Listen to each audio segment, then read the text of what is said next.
Bonjour à tous. Aujourd'hui, je vais te choquer. Je vais te parler d'une situation que beaucoup de personnes n'aiment pas. Beaucoup de personnes n'aiment pas la critique. Mais aujourd'hui, je vais te parler du bénéfice de la critique ou bien je vais te faire expérimenter ce que la critique peut faire au niveau de ton éveil de conscience. Alors, tu vas me permettre, s'il te plaît, de te choquer aujourd'hui. Il est très facile de s'asseoir, de pleurer sur ton sort plutôt que de te lever et te faire violence afin de changer la situation qui ne t'intéresse pas, afin de changer cette situation qui est inconfortable dans ta vie. Mais qu'on ne se trompe pas, cette attitude ne fera que t'enfoncer et t'entraîner vers quelque chose de pire si tu ne fais rien pour changer. Quand tu vis quelque chose de déplorable à tes yeux, quand tu vis quelque chose d'assez douloureux, de souffrant, le but n'est pas de te plaindre. Tu as touché peut-être le fond, comme tu le dis. Et alors, ton mari est le pire de tous. Il te montre de toutes les couleurs. Et puis, mais pendant que tu te victimises, pendant que tu te plains de lui à tout le monde, il continue à avancer. Il continue à vivre sa vie paisiblement. Cet oncle qui t'avait dit que tu ne vaux rien, pendant que tu continues à pleurnicher, il continue sa vie paisiblement quelque part. Tu es le plus défavorisé des enfants de ta famille. Et alors? Tu es celui qui a le moins d'argent dans ta famille. Et puis, tous les autres ont plus que toi. Et alors? Qu'est-ce que toi tu fais pour avoir plus que ce que tu as en ce moment? Voilà même les raisons idoines qui devraient t'amener à te bousculer, à mettre les bouchées doubles pour que tes enfants ne vivent pas la même situation que tu es en train de vivre aujourd'hui. Quand tu ne fais rien pour changer cette situation en ce moment, qu'attends-tu de tes enfants demain? Nous sommes dans cette chaîne pour maman et enfant. Et je te pose la question, toi qui ne veux rien faire, qui pleure sur ton sort, qui ne bouge pas, qu'attends-tu de tes enfants demain? Quel héritage tu laisses à tes enfants demain? Un héritage de lamentation? Je sais que c'est pas ce que tu veux pour tes enfants, ni pour toi. J'ai un message pour toi. Si jusqu'ici, Dieu a permis que malgré ces injustices subies, tu restes quand même en vie, c'est parce que il a mis en toi la capacité de t'en sortir, la capacité de les surmonter. Il ne te donne jamais ce qui est plus large que tes épaules.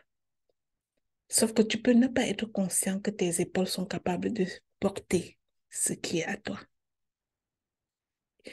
Mon but, c'est de réveiller cet état de conscience.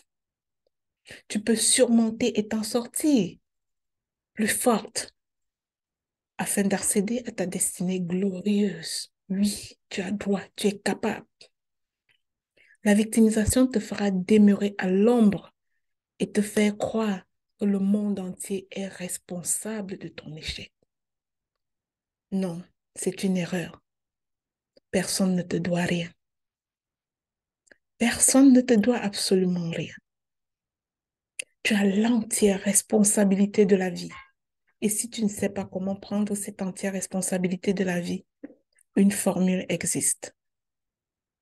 Laisse-moi savoir que tu as besoin d'aide. Tu es aussi capable d'impacter les gens autour de toi, même à la base de la souffrance que tu vis en ce moment. Utilise ton histoire pour édifier positivement les gens. Change et puis utilise ton histoire. Il y a certainement beaucoup de personnes qui pensent comme toi, que le ciel leur est tombé sur la tête. Fais la différence. Tu sais quoi? 90% des personnes à qui tu racontes ces histoires s'en foutent pas mal, car ils ont leurs problèmes à régler. Ils ont leurs propres problèmes à gérer.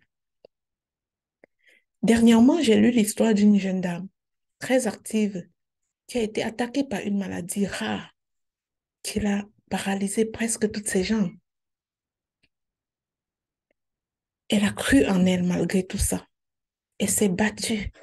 Finalement, dans sa cuisine, elle a trouvé une recette. Elle a concocté une recette qui l'a aidée à son soulagement. Elle a cru en sa source aussi. Elle a fait ce qu'elle était capable de faire et elle a laissé à Dieu ce qui était hors de sa zone de contrôle. Et ça a marché à merveille pour elle de penser qu'une solution existe, quelle que soit la dureté de la situation. Elle avait le choix entre s'apitoyer sur son sort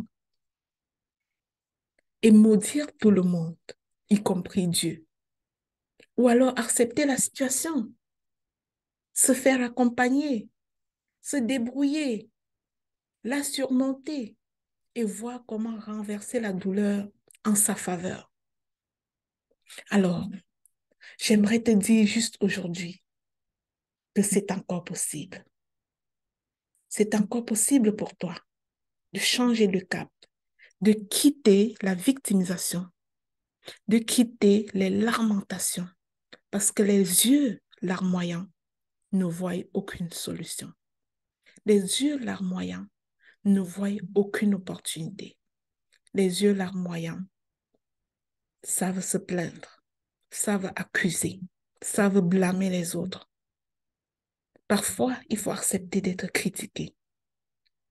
Je m'excuse de t'avoir critiqué aujourd'hui. La critique est souvent utile pour prendre conscience que nous devons bouger pour nous-mêmes, pour notre transformation personnelle. Je suis Lina Aroba, coach en éveil de conscience. J'aide les personnes qui traversent des situations plus difficiles à donner un autre sens à leur vie, à rebondir déjà de ce qu'elles vivent et donner un autre sens assez glorieux à leur vie. Si tu as besoin d'aide, n'hésite pas de me contacter en cliquant sur le lien en bas de cette vidéo. Tu rejoins mon réseau de ta seconde chance et tu auras la chance de parler directement avec moi. On s'en parlera.